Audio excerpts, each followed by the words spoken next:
Put your hands together all the way from Poznan, the world-renowned, the international superstar, super spy, and all-round ladies' man, generous with everything, Julian!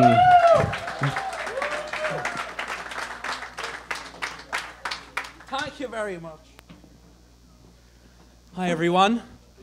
I'm not going to be very original today, and I'm going to talk about the Argentinian who has caused a shock around the world.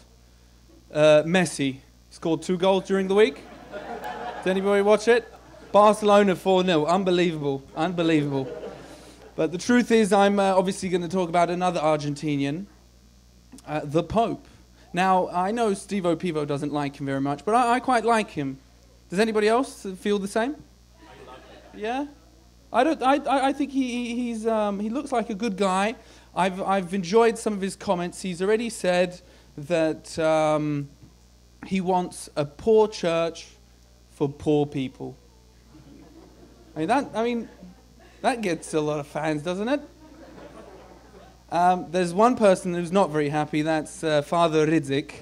He's going to have to give back his Maybach. I've heard it's already on Allegro. But hopefully he's going to get over it. One of the interesting things that I heard on the news was that after the announcement, did anybody go on the radio to listen that we already had the information that the Pope, the information was that we've got a new Pope, but we don't know who it is. Did anybody log on, go onto TV or radio? It was really exciting. Everyone was waiting for him to come out, and then obviously the Argentinian came out. And the question was, what was he doing for the hour? And one of the things he did was he actually called Benedict. He called the old Pope. And I started thinking to myself, what do you think they were talking about? And one of my versions is that he called Benedict and said, Benedict, mate, where are the fucking keys? All right, the bed, there is a massive mess on the bed. And are those your boxes? Because there's like an extra small size of boxes in the bed. And then Benedict would obviously, look, Frankie, help me, help with the baby. No, Frankie would say, look, I quit, it doesn't matter what I did. I'm not a pope anymore. So obviously, this could have been one of the conversations. I wasn't a big fan of Benedict. Were you guys? Did you guys hear anything that man said? Yeah, Zichai. I couldn't really understand him. I didn't know what he was saying. I think one of the next joke kind of expresses what I thought about our last Pope. So, it's the Second World War. A Polish forest and a German soldier with a gun chasing a Polish civilian. He's got the gun ready, he's about to shoot, and suddenly a man from the sky says, don't. He looks at him, okay, whatever.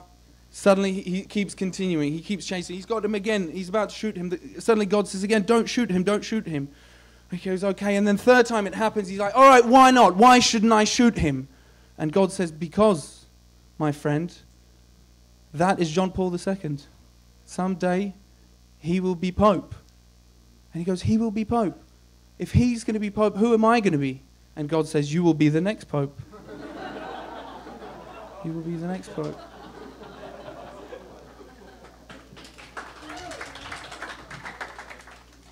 So a humble person, a poor church for poor people. Sounds great, and it's actually given me the courage to talk about something that I find quite humble. My financial situation, not too good at the moment. I've had a problem looking for a job for the last 12 months, and it's come to an all-time low where I work for Biedronka now. Yeah, I work in the supermarket industry, and it's really bad. I'm on 1,400 Z's. It's the lowest ever. And I work in the vegetable section. I work with fruits and vegetables, and it's a little bit embarrassing, especially that they make me wear the apron. You know, I've asked the boss whether I can actually not wear it. He's not letting me not wear it, so I'm having to wear it. And before I actually started working for the supermarket industry, I didn't know what the big deal was. Who gives a fuck if bread it's not 169, it's 159? Who gives a shit? It's 10 groszy, who cares? Or buy a melon for, 10 groszy less. Well, actually, ladies and gentlemen, people care.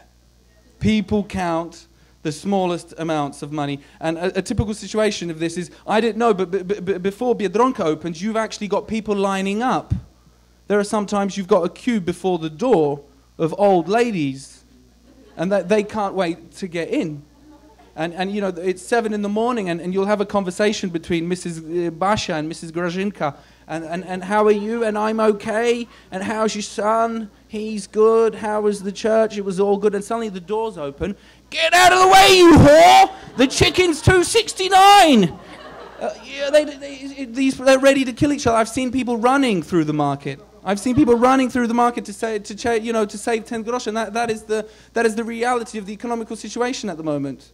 And I'm not a thief, but before I worked in the supermarket, I don't know about you guys, but whenever I went across the vegetable section, I couldn't help myself. I would take a grape from time to time. I would take a grape and eat it. Does any of you guys have a little grape from time to time? And we always tend to do it kind of like discreetly, like we're fixing it, and then we'll turn around.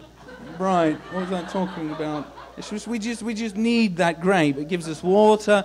It's something that everyone does. I don't mind it, but when you work in the supermarket and you're losing grapes, and everybody has a grape, and you're responsible for the audit at the end, it gets a little bit annoying. At some stage, somebody's eating a fucking 5th grape, and you're like, mate, it's not fucking lunch bar, mate. You got to pay for that. You got to pay for that, because I get shit for every little grape that people lose, And grapes, all right, I don't mind a grape, but I've seen peach leftovers. Does anybody eat a whole fucking peach here? People eat whole fucking peaches. Another example of the economical situation is I get these old ladies who pick up cauliflower, and they'll say, "Excuse me, son, would you be able to cut off the bottom bit for me?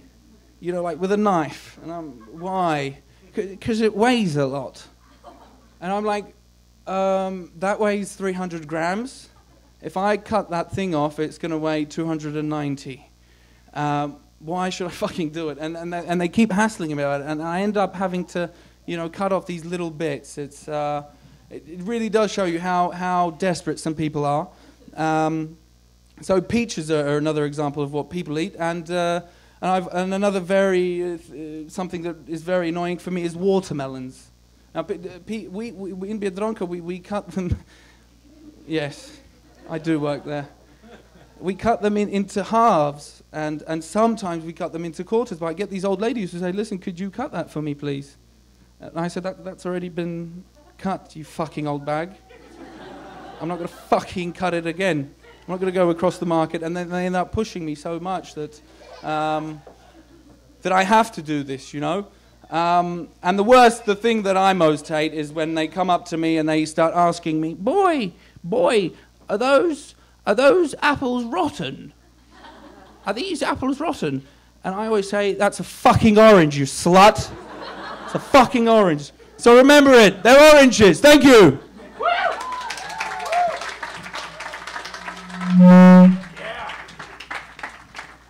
Once again, generous Julian, guys.